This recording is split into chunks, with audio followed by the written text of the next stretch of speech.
राहुल गांधी जी को मारने की धमकी दिए जाना, इसको कैसे देखते देखिए, ये नया नहीं है।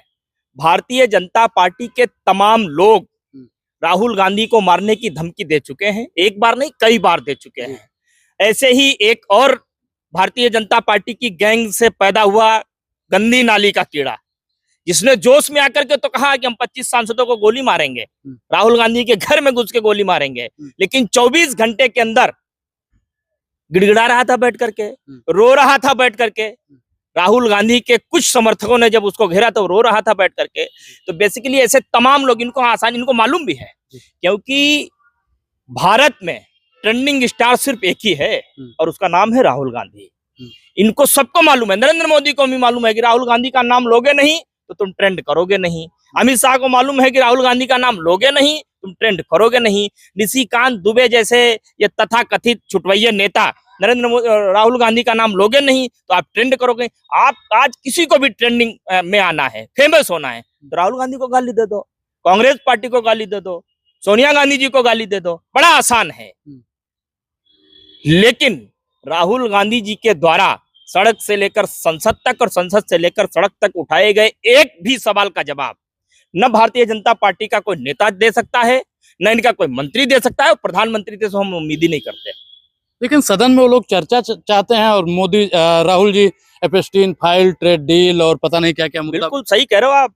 आज हमको तो दर्द होता है, हमारे देश के प्रधानमंत्री का नाम जब एपस्टीन फाइल में आता है हमको दर्द होता है। अरे भारतीय जनता पार्टी वाले पता नहीं देशद्रोही हैं कि नरेंद्र मोदी विद्रोही हैं कि भाजपा द्रोही हैं, इनको दर्द नहीं होता है। प्रधानमंत्री का नाम एपस्टीन फाइल में आ गया। एपस्टीन फाइल के तमाम दस्तावेज इस बात की गवाही देते हैं कि नरेंद्र मोदी ने सलाह ली किससे, इस पूरे विश्व के सबसे बड़े बलात्कारी, सबसे बड़े ऐसे आदमी जो लड़कियों का धंधा करता है, छोटी छोटी बच्चियों का धंधा करता है, उनके साथ यौन शोषण करवाता है पूरे विश्व के नामी ग्रामी लोगों को बुलाकर, और फिर उनको पका करके उन्हीं के सामने थाली में परोसता है उनको खाने के लिए। ऐसा व्यक्ति सलाहकार बनता है किसका? मोदी जी। नॉन बायोलॉजिकल महामानव प्रधानमंत्री नरेंद्र मोदी का जो है वो सलाहकार बनता है। और इनके मित्र कौन हैं? अब की बार ट्रंप सरकार। नॉन बायोलॉजिकल साहब ने ही तो बोला था ये, अब की बार ट्रंप सरकार, पूरे देश में हवन करवाया था। और वो ट्रंप जो है वो उसी एपस्टीन आइलैंड पे जहां लड़कियां इकट्ठा करके पूरे विश्व से लाई जाती थी, उस पूरे पैनल का वो जज था, वो सिलेक्ट करता था कि कौन सी लड़की यौन शोषण के लिए जाएगी, कौन सी लड़की पकाई जाएगी, कौन सी लड़की बिल गेट्स के सामने परोसी जाएगी, कौन सी जो है स्टीफन हॉकिंग के सामने परोसी जाएगी, कौन सी जो है वो दलाई लामा के सामने परोसी जाएगी, और कौन सी स्वयं हमारे नरेंद्र मोदी के सामने, हमारे मित्र उनके सामने परोसी जाए। ऐसी तमाम घटिया हरकतें करने वाले विश्व स्तर पर वो इनका मित्र है। तो ऐसे लोगों के साथ हमारे देश के प्रधानमंत्री का नाम जुड़ना, ये हमारे लिए शर्मसार कर देने वाली बात है, पूरे देश के लिए शर्मसार कर देने वाली बात है। यदि ये बात सच नहीं है तो स्वयं नरेंद्र मोदी को आकर के जवाब देना चाहिए था, भारतीय जनता पार्टी को जो है प्रेस कॉन्फ्रेंस करनी चाहिए थी, लेकिन नहीं की। क्यों? क्योंकि यहाँ दाल में काला नहीं है, पूरी दाल ही काली है, और जिसके चरित्र में दाग होता है वो अपने गिरेबान में कभी नहीं झांकता है, सदैव उंगली उठाएगा ऐसे किसी की ओर, सदैव हाथ उठाएगा किसी की ओर, क्योंकि उसे मालूम है कि अगर गलती से भी तुमने अपने गिरेबान में झांकने की कोशिश की तो इस देश के लोग आसानी से तुम्हारे अंदर छिपे हुए तुम्हारे जितने भी कारनामे हैं, काले कारनामे, उनको बाहर निकालने में वो छड़िक नहीं लगाएगी। इसीलिए ये लोग डरते हैं। राहुल गांधी तो लगातार चाहते हैं, और अब सिर्फ राहुल गांधी नहीं चाहते हैं, पूरा देश चाहता है कि नरेंद्र मोदी एपस्टीन फाइल पर जवाब दें। पूरा देश चाहता है कि जेफरी एपस्टीन जैसा व्यक्ति नरेंद्र मोदी का सलाहकार कैसे बना।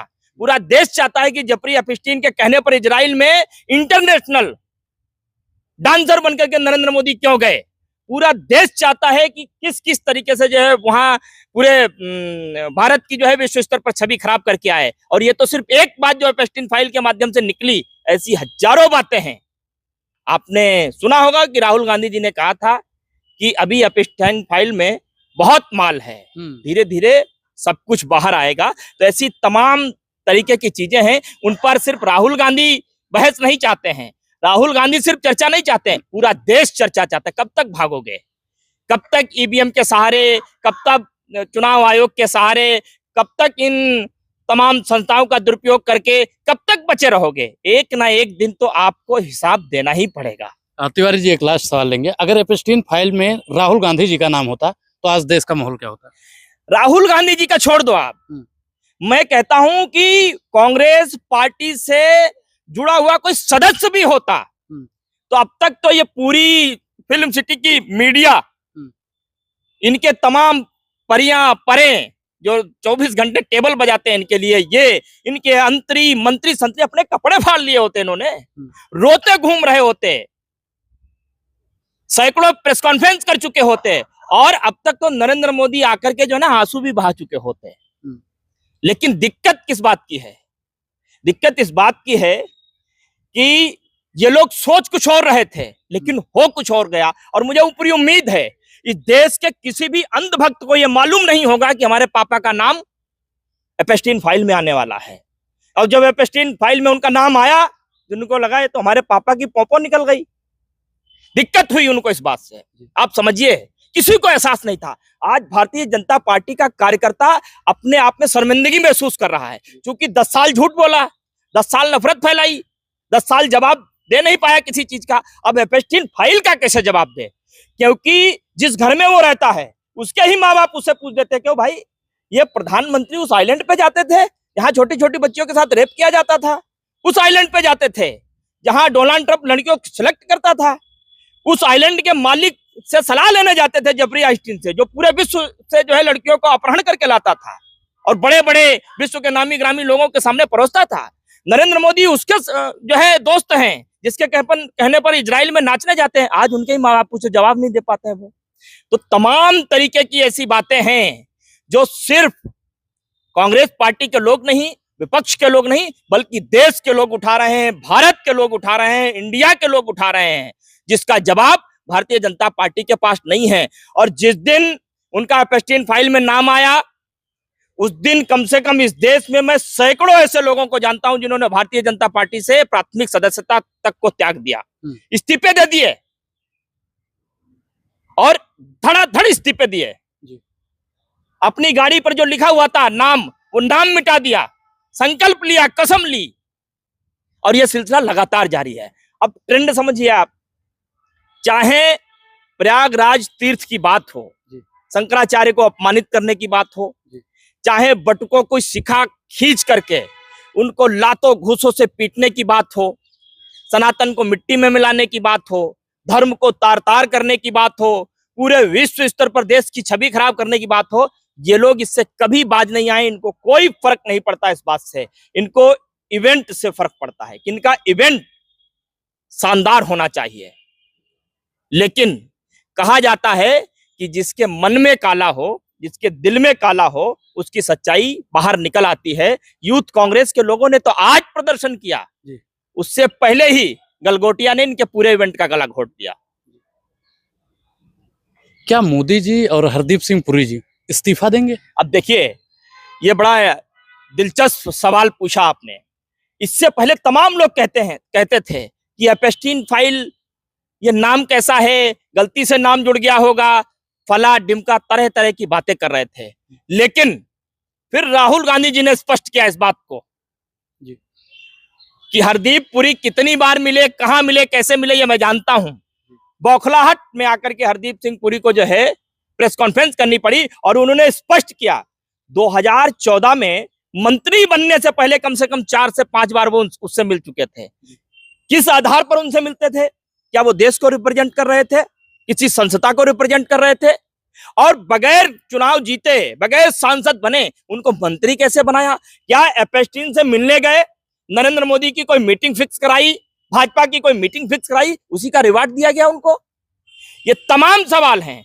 इस बात की पुष्टि तो दे चुके हैं हरदीप सिंह पुरी कि मैं मिला हूं, कई बार मिला हूं। तो सबसे बड़ी बात यह है कि आखिर क्यों मिले? ना आप देश को रिप्रेजेंट करते थे, ना किसी संस्था को रिप्रेजेंट करते थे, ना आप लोकतांत्रिक प्रक्रिया के तहत सांसद, विधायक, मंत्री थे, तो किस आधार पर आप करते थे और किसके लिए करते थे? और फिर आप आकर के उनसे मिलने के बाद शायद आपकी कोई मीटिंग बहुत शानदार रही होगी, उनके साथ वो इंडिया में मिले। जेफरी आइंस्टीन तो इंडिया भी आया, चाय पी उनके साथ, और उसके बाद 2014 में भाजपा ज्वाइन करते हैं और मंत्री बन जाते हैं, और ये सिलसिला लगातार चलता रहता है। तो ये तमाम तरीके के सवाल हैं जो बहुत गंभीर हैं। पूरा देश इन सवालों को पूछ रहा है। आप भागे हैं, 12 साल भागे हैं सवालों से, प्रेस कॉन्फ्रेंस से भागे हैं, भागिए, कितना भागिएगा, लेकिन याद रखिए, जब ये देश आपके पीछे दौड़ेगा तो वो श्रीलंका वालों को और बांग्लादेश वालों को और नेपाल वालों को तो जगह फिर भी मिल गई, आपको कहीं जगह नहीं मिलेगी। और जो ये बार बार एक बात कहते थे कि मैं तो फकीर हूं जी, झोला उठा करके चला जाऊंगा, अब जाकर के हमको इस बात का अंदाजा लगा कि बात बात पर ये झोला उठा करके भाग जाने की बात क्यों करते थे और कहां जाने की बात करते थे। शायद इजराइल में इंटरनेशनल डांसर है वो, शायद वहां, हाँ भाई, इंटरनेशनल डांसर है, जो इजराइल में जाकर के नृत्य करे तो वो इंटरनेशनल डांसर ही तो होगा, क्या कहेंगे आप उसको। और ये मैं थोड़ी कह रहा हूं, आज सोशल मीडिया पर ट्रेंड चल रहा है कि पापा की पोपो निकल गई। वो तो दूसरों को कोसते थे, लेकिन ये तो अब पता चला कि पापा तो इंटरनेशनल डांसर निकले। वो तो राहुल गांधी को पता नहीं क्या क्या कहते थे, कांग्रेस को पता नहीं क्या क्या कहते थे, और साहब खुद जाकर के मुजरा करके चले आए इजराइल में। और किस लिए गए थे करने के लिए। आज जब मैं ये बात कह रहा हूं, हमारी बात ये आपको मजाक लग सकती है, आपको हंसी आ सकती है, लेकिन आप एक बार गंभीरता से सोच करके देखिए कि विश्व गुरु की बात करने वाला व्यक्ति, विश्व को ज्ञान देने की बात करने वाला व्यक्ति, इजराइल के सामने जेफरी आइंस्टीन के कहने पर नाच करके चला आया। हमारे देश का प्रधानमंत्री नचनिया हो, ये हमको बर्दाश्त होगा? हमको तो कभी बर्दाश्त नहीं होगा। और यदि भारतीय जनता पार्टी के लोग, अंधभक्त लोग अगर इस बात को बर्दाश्त कर रहे हैं, तो आज ये बात साबित होती है कि उनसे बड़ा देशद्रोही और कोई नहीं। जी, थैंक यू तिवारी जी।